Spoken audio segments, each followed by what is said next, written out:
Shabbat Shalom, and welcome to 5 Minutes of Torah with a Beth Israel Rabbi.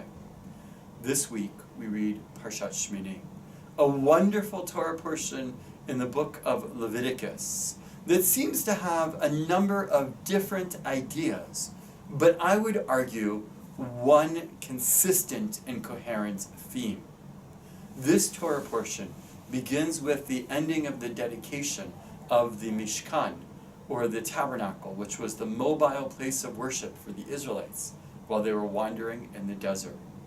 It continues with Moses and Aaron stepping out and blessing the people.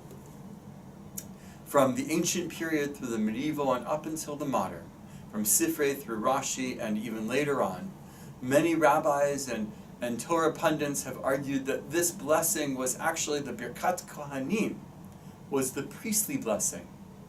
Yivarecha Adonai v'yishmerecha. May God bless you, and may God keep you.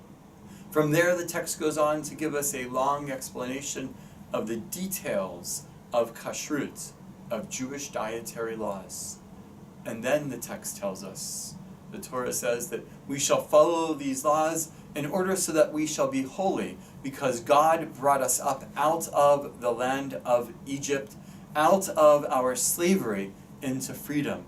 And because of that, we must act in an appropriate way.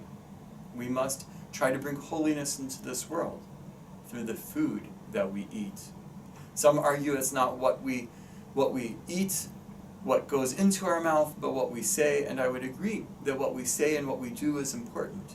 But from a Jewish perspective, and certainly from this week's Torah portion, and from a biblical perspective in general, what we eat also helps us bring holiness into this world. And that is the theme of this parsha. Holiness. From the beginning through the end. In the beginning, we are finalizing the creation of a holy place. A place that we can step into, a physical space that is a point of connection between God and the people of Israel. An opportunity to bring God and holiness into this world. And then with the blessings, Aaron and Moshe are bestowing words of holiness on the people. And finally, with the laws of kashrut, we are bringing holiness into this world through the way that we eat.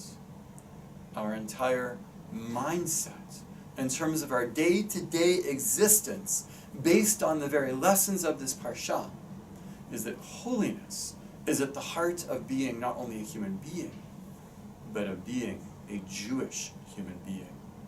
Here at Congregation Beth Israel, that is one of our purposes of existence, to help bring the Jewish people closer to Kedusha, to holiness.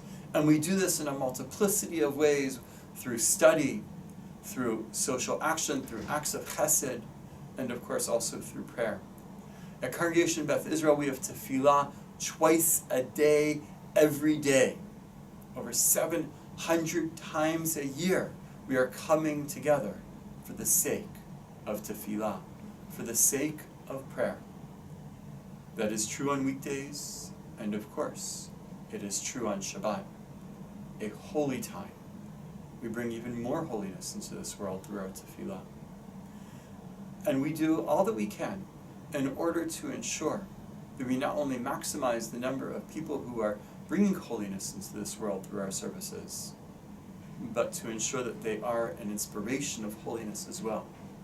And that is why during this spring and summer time, we use the opportunity of a late starting Shabbat to add at least 3 or 4 times over the course of the year musical instruments into our services, specifically for Kabbalat Shabbat.